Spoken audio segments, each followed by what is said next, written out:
Week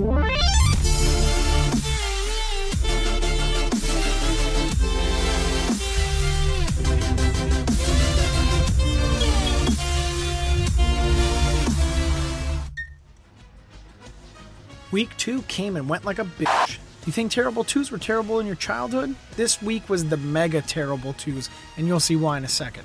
A quick look back at our Week 2 records, just an abysmal week overall. Week 2 absolutely obliterated us. 1-4 straight up and 2-3 against the spread for both myself and Billy B. Not what you want to see in a week when predicting games.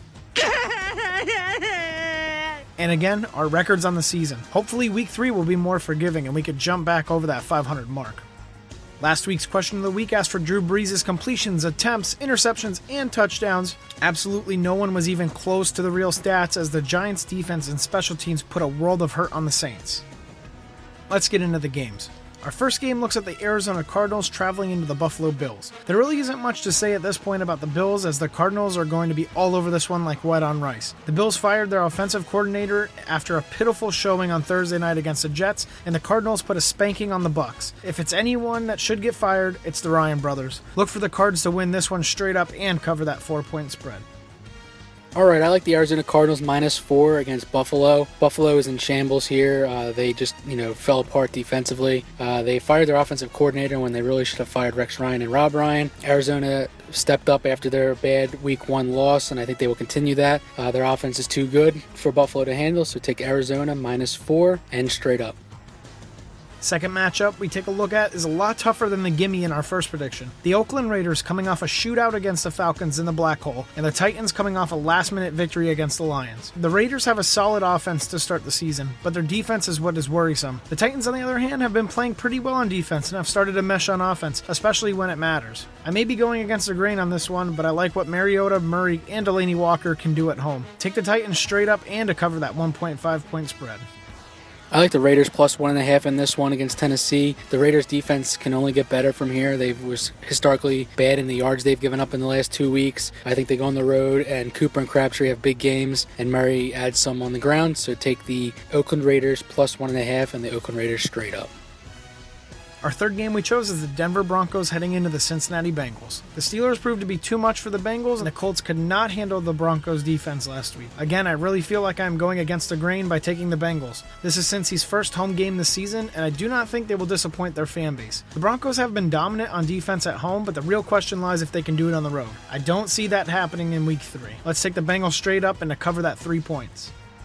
Alright, in this one I like the Cincinnati Bengals -3 over the Denver Broncos. The Broncos have to lose sometime, and I think this is the spot. It's going to be Trevor Siemian's first road game. They're going to be without DeMarcus Ware and right tackle Donald Stevenson, so that's going to hurt their running game. And the Bengals play well at home, so I like the Bengals -3 and the Bengals straight up.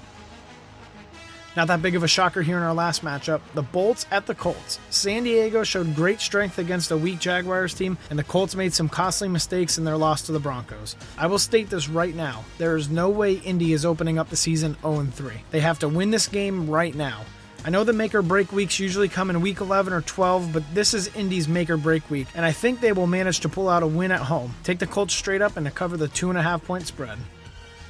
Alright, I like the Colts -2.5 against the Chargers in this one. The Colts cannot go 0-3.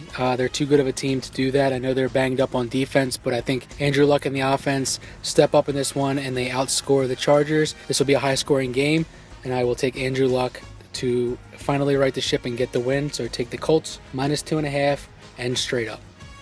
For my upset pick, let's take the Minnesota Vikings over the Carolina Panthers. Now, before the Panthers fans get all butthurt about this game, I know Adrian Peterson is not playing. This will not matter, for Adrian Peterson does not play on the Minnesota defense. We saw how well Carolina did against an amazing defense in the Broncos, and the Vikings D is putting up just as good of a fight. Don't sleep on the Vikes this year just because they lost their starting quarterback and now they're all legend running back. Take Minnesota straight up and to cover the 7.5-point spread.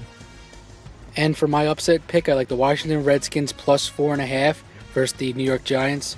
Washington has to win here if they want to get back in the NFC East race.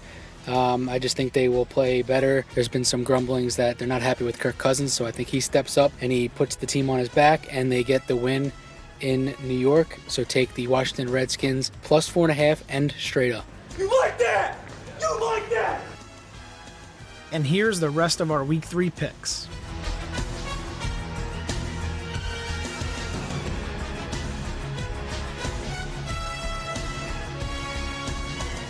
In the Hatbox Pick'em League, we now have a sole first place in Joe's number 1.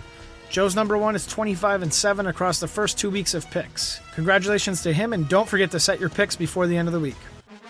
In the Hatbox Survivor Pool, we saw 18 people out of the 34 total lose in Week 2. Remember that you need 2 strikes to be considered out in this pool. This then led to 5 people already out of the survival pool. Our Week 2 leaders in this pool were Billy B, Verlin, and Mpot Vin 1. These 3 have yet to get a strike on them and pick the Panthers to win, who in turn won by 19 points. Congratulations to them, and don't forget to set your pick by the end of this week.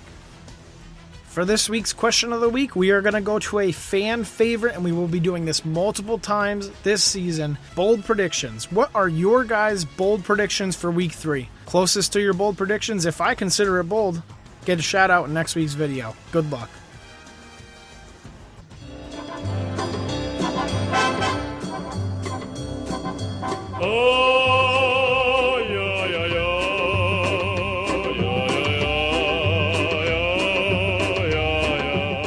Let's start the shame report with the main guys themselves. Hatbox and Billy B went 1-4 in straight up picks. 1-4. Out of the 5 games you guys chose, you got 1 right. That's a 20%, gentlemen. You're both just awful. Alright, enough of that. Let's look at some of the comments. Start off begging for subs, get a dislike. First off, it's pretty retarded to insist that Hatbox is begging. In the beginning, if you actually listen, he recommends newcomers to subscribe to his channel if they enjoy NFL picks, Twitter polls, and fantasy advice. It's called advertising, dipshit. Literally every YouTuber out there tells people to comment, like, and subscribe regardless if they have 1 million or 100 subs. And begging gets a dislike from you? Oh shit, well that one dislike is going to destroy the very foundation of the channel. Why would you bring that sort of evil on an NFL picks video? You're a monster! And these two have a problem with the Ravens' defense being called mediocre, as they were the number 1 ranked defense in Week 1. Wow. Your rank in the first week is a totally viable reason to believe it's going to stay like that for the rest of the season. Who's the current number 1 ranked offense? Oh, the Oakland Raiders. I'm sure that'll stick the whole season. I mean, it's Week 2. They'll clearly stay the best until Week 17. No way the Patriots, Steelers, or Panthers are ever going to catch up to them. And how many points did the Ravens give up to the Browns in the first quarter?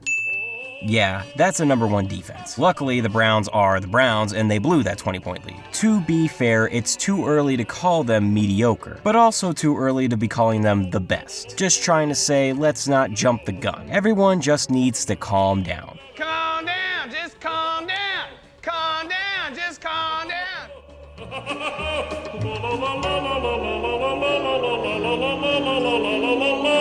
And just like that, we are hoping for a bounce-back week in Week 3. Be sure to follow us on Twitter for fantasy advice, live tweeting during the games, and just a way to connect with us. Don't forget to set your lineups in my Pick'em and Survivor pools, and don't forget to answer this week's question of the week. I'll see you dude sins in the next video.